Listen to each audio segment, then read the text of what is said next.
spawning in the bottom right position as our teal Zerg player. Actually, I think last time we went over this, we discovered he's actually monster. But at least his tag for this game is going to be MVP's Naxeo. I'm pretty sure this is monster, but I've been known to be terribly wrong before. And in the top left position is our blue Terran player coming in for Karont3 Esports Club. Man, they started down 0-2, now they're 2-2. Can he get the lead for his team? It is LucifroN. LucifroN, also commonly known as the Man with the Plan, has come up with quite a few interesting builds. One of the first guys to really hold on to that 15 gas safe Widow Mine expand. Of course, first really shown by MMA in the GSTL preseason versus Tier, but all in all, he's kind of been a pioneer of innovative builds. He hasn't done anything particularly crazy, but LucifroN is also one of the few Terran players versus Zerg in the DreamHack Open Stockholm 2013 that was just occurred this past weekend to actually try mech. I had a very interesting series with Yu-Gi-Oh! Before, of course, that massive three-way tie in his group led him to being coin flipped out. But, having the bravery to go for mech in a time where very few people do. We actually saw Bang go for that earlier today against Vortex. And I gotta say, it's kind of refreshing to see a little bit more of that style cropping up. Just largely because a lot of players believe the Viper has made that impossible to do now. But we'll have to see what LucifroN wants to do. He is going to go for the very standard Reaper opener. Pretty quick barracks again. And, well, 15 hatch for Monster. Nothing unusual. I'm actually going to just really quickly check this so I don't feel completely silly. Yeah.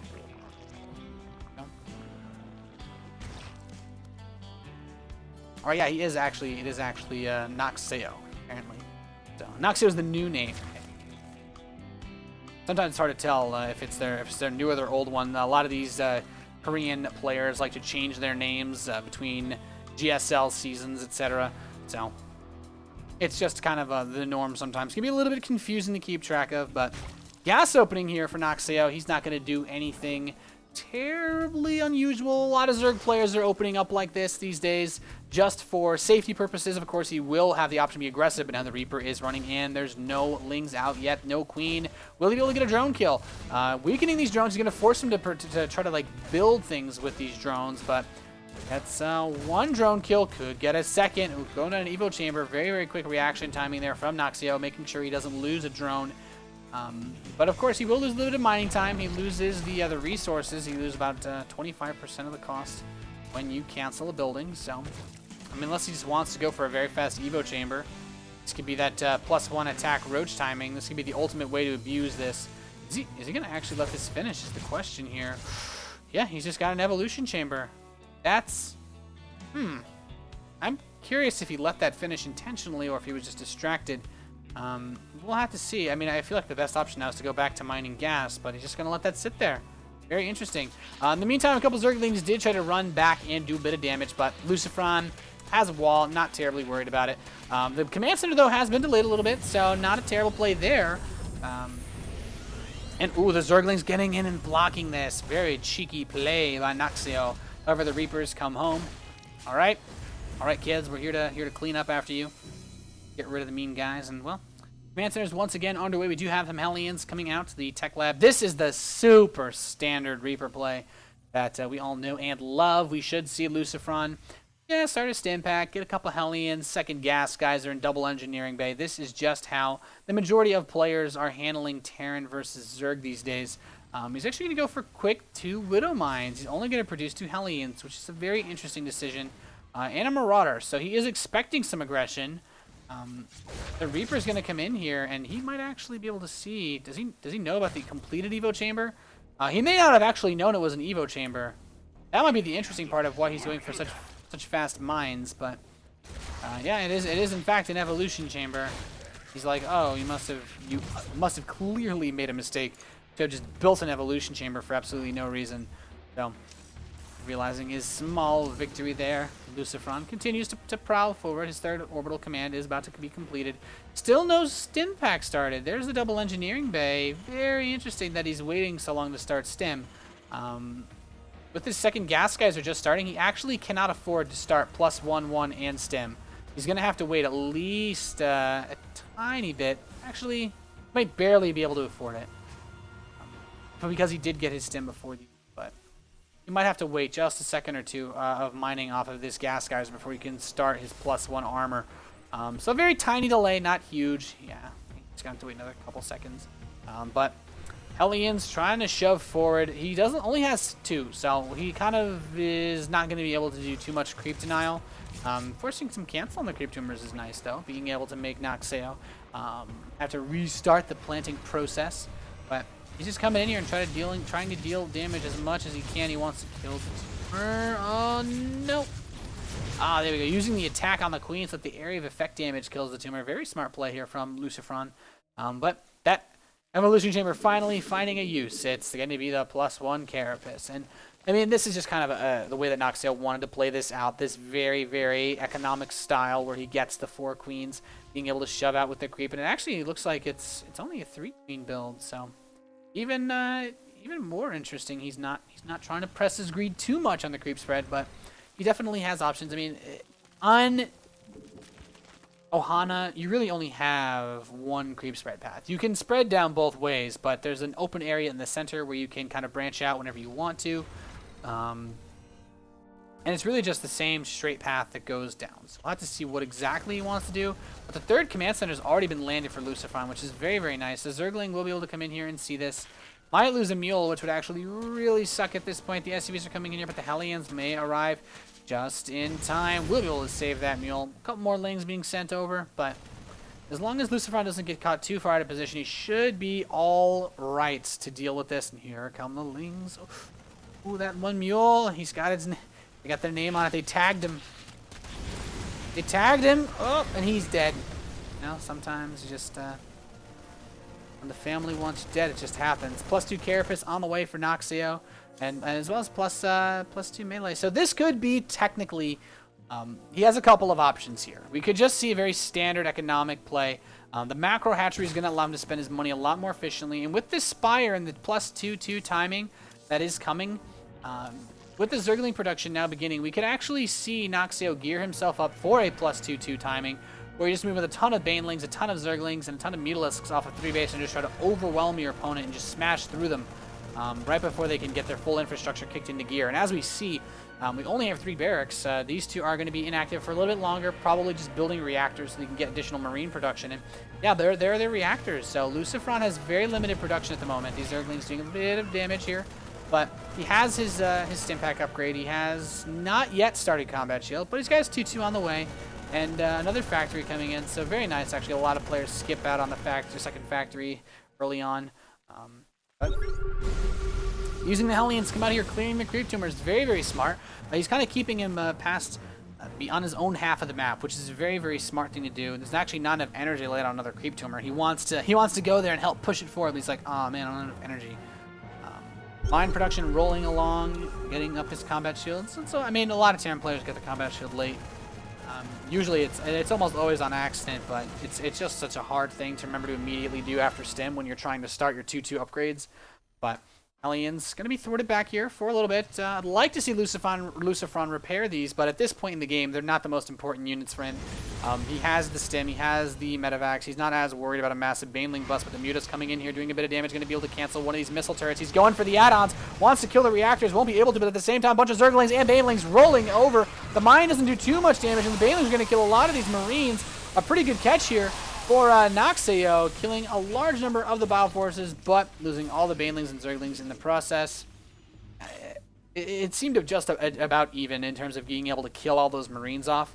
The more, of course, Marines he's able to kill, he can delay the timings of LucifroN, just having less bio in general. And that buys him more time to get this 4th base up, get up his drone count, and really get that economy rolling. But of course, very smart play keeping the Overseer with the speed upgrade with these Mutalisks. You'll be able to spot Widow Mines that are littered around the map, as well as, of course, in general, and being able to drop Changelings everywhere. We'll be able to kill you, Overseer. Nice pickup there. We have 9 Overlords about to finish, though, for Naxio. And the Zerglings and Banelings are going to be able to catch. Nope, he says, we say to death, not today. He barely lifts up those Marines and gets away. Mines are positioned pretty reasonably. He just needs to be careful that he doesn't bait too much to the point where the Mines will actually kill his own forces. Trying to get a couple of the Banelings here, but Naxio looks like he might be ready to charge in here. This could be a very risky maneuver to attempt. He doesn't have that many Banelings, so he'd be purely relying on the AoE of the Mines to help his Zerglings kill the Marines, which is definitely not something you want to have to count on by any means. So we do have the Zerglings and the Banelings moving up. The creep spread, though, it's been stemmed for the most part. Naxio hasn't really been able to get it on LucifroN's half of the map that much, and this is working out pretty well for our Terran player. He's been able to comfortably meander around the map, do a little bit of pressure, and he's killed a couple Mutalisks right here, so not bad at all. As Zerglings are going to catch this force, though, you will have to lift up and move away. But LucifroN, he's getting close to maxing out. Naxio, though, already maxed. He's got a lot of Lings, a lot of Mutas, and a couple Banelings. Not a crazy amount. Of course, he can make more into Banelings whenever he wants, and so he shall. Move to quite 14 more. Not a bad number to have at all. Infestation Pit's about to complete, though, which is going to allow him to move into that Hive Tech. We should probably see him go for Ultralisks. It is the most common thing these days, and the Hive is really important right now for Naxio. The longer he waits, the closer he gets to almost a death sentence. We do have 3-3 coming in for LucifroN, and what this is going to allow him to do is just completely destroy the Zergling Baneling force, especially the Mutas. Just completely obliterating it. You just so much extra DPS, +1 attack is. And 3-3 can't even start without a Hive, but now the Banelings and the Zerglings.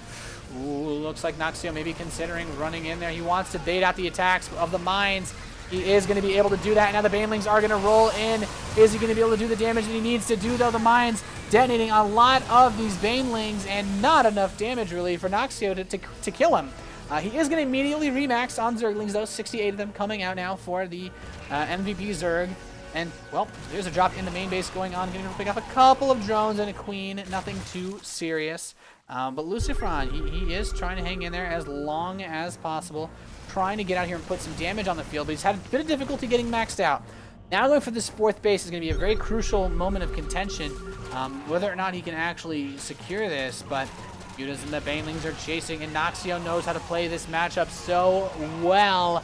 He needs the Mines there for defense, but a lot of them detonating on single units. And now the Mines are gone. The Banelings and Zerglings are moving in, and LucifroN taking a lot of hits. Supply dropping rapidly, trying to run up towards the bunker, but the Zerglings pinning him against the wall.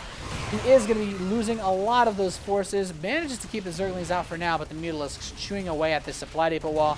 Possibly even going to supply block LucifroN, which would not be ideal at this point. And just generally picking away at everything, so not bad. Not a bad play by Naxio. And now the 4th command center. LucifroN needs this so much. He's got such little money left in his bases. He needs this so badly. He's going to run these Marines out and say, hey, man, leave me alone. But the Zerglings are coming in, and then the Mutalisks as well. He's going to try to force LucifroN to lose this, and now the Mutalisks are going to commit. He's going to be able to pick out the 4th command center, and Naxio basically securing a huge lead against LucifroN now in this match by taking out the 4th base. LucifroN doesn't even have another command center ready. He'll have to float out his main possibly, and even that still has a meager amount of resources. So at this point, getting a 4th command center up is going to be damn near impossible for LucifroN. Naxio looking so strong, getting the Ultralisk Cavern now, the 3-3.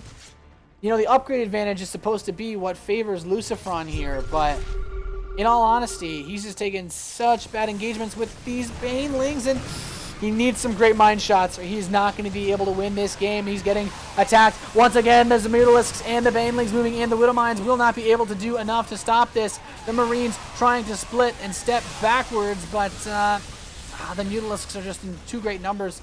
He will step back for a second just to get up more Zerglings, and now the Ultralisks are coming in for Naxio. This is looking very scary. There's so many Mutalisks. There's actually a bit of an overcommitment on Mutalisks. You don't really need this many versus this type of unit composition, but it is, of course, useful at picking off the Widow Mines, utilizing the bounce attack, and with the Zergling Ultralisk support, his next attack could be the end of LucifroN in this match. And ooh, a couple more Mines are going to burrow. They have the Overseers with his army. It does not appear to be so. He's just going to run the Zerglings in there, try to beat the attacks out.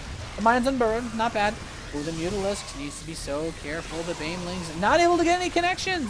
LucifroN, he's taking some very good fights against Noxio. Lately, the Banelings are just not getting those sweet pickups that he needs. And I will say this, though. Noxio just has so much economy, he can afford to throw units away. LucifroN now finally has another 4th command center, but is it too late is the question. And with this many Overseers, yeah, stopping him from killing your mines is going to be tough. He's going to move into the main base, just picking off the reinforcements, parking the production, and will likely just begin to snipe add-ons and just try to ruin the production of LucifroN. Reactor on the factory. He knows he's going to kill the factory. He says, screw it, I'll take both. And at the same time, LucifroN going for a big counter push. He wants to shut down this bottom right base, but is this going to be what he needs to do to actually win this game? I'm not sure. The Marines coming out of the barracks, stimming, running for their lives, trying to do something to protect the homestead. It just doesn't look like they're going to be able to save the production facilities, and LucifroN realizing this needs to go for the ultimate counterattack. But it's just looking so rough. He is now stepping forward. He's scanning, trying to make sure that there's nothing there like Banelings that will be able to shut him down. And slowly but surely, LucifroN is going to be able to put out enough Marines to maybe stop this, but as long as these mutas are on top of his barracks, he can't do anything. Another Baneling's going to get a great fungal growth. The Baneling's going to roll through everything, and the Ultra's cleaving this army apart. There's a good number of Marauders, but is it going to be enough to stop these Ultras? I'm just not sure on the creep. He started sitting backwards, killing off one of those Marauders. Ultralisk stepping forward. Oh, gets another Marauder. Maybe, no, he will not be able to kill them all off, but the Mutalisks are still in LucifroN's base, just doing so much. No more add-ons, basically. There's just a single reactor left on one of the barracks, and he will be able to clean up these, and now the mutas are going to get the Medivacs. He's forced to boost in possibly the last direction he wants to head towards, his opponent's base, and ooh, there's the GG from LucifroN, so we are going to have a game number 5 victory for our MVP Zerg in this this best of 9 team match series in the Acer TeamStory Cup. LucifroN took a lot of damage there, and losing that 4th base was so big. You know, the pressure that he tried to put on the drop didn't really do too much. The Overlord spread was very solid for Noxio, and in all honesty, when it just came down to it at the end, the engagements he got, his mines were not positioned anywhere near well enough to deal with the Banelings. The mines were all right behind the army, and you know, as soon as LucifroN gave up any footing, the Overseer was there to make sure that those mines did not go off on anything important. The Zergling spread was just so good from Noxio. I'm a little bit scared now, LucifroN being the big gun, really, for Acer, for the Acer TeamStory Cup team, Karont3 Esports. But we'll have to see who Karont3 decides to send out next. Got a couple players left in their bag. We could see quite a variety, and then of course for an Ace revive, we can always see LucifroN or Vortex again. So we'll get to you guys in the next game as soon as possible. I'm Nathanias, your English caster for today. If you like the cast, please follow me on Twitter. I am @QuanticNate. I appreciate comments about the casting. You can tweet at me. I will respond. You can post in Reddit threads about the event, and just let me know. I'm a full-time StarCraft caster, just trying to become the best that I can, and I really appreciate you guys tuning in. Don't go anywhere. Game number 6 coming up.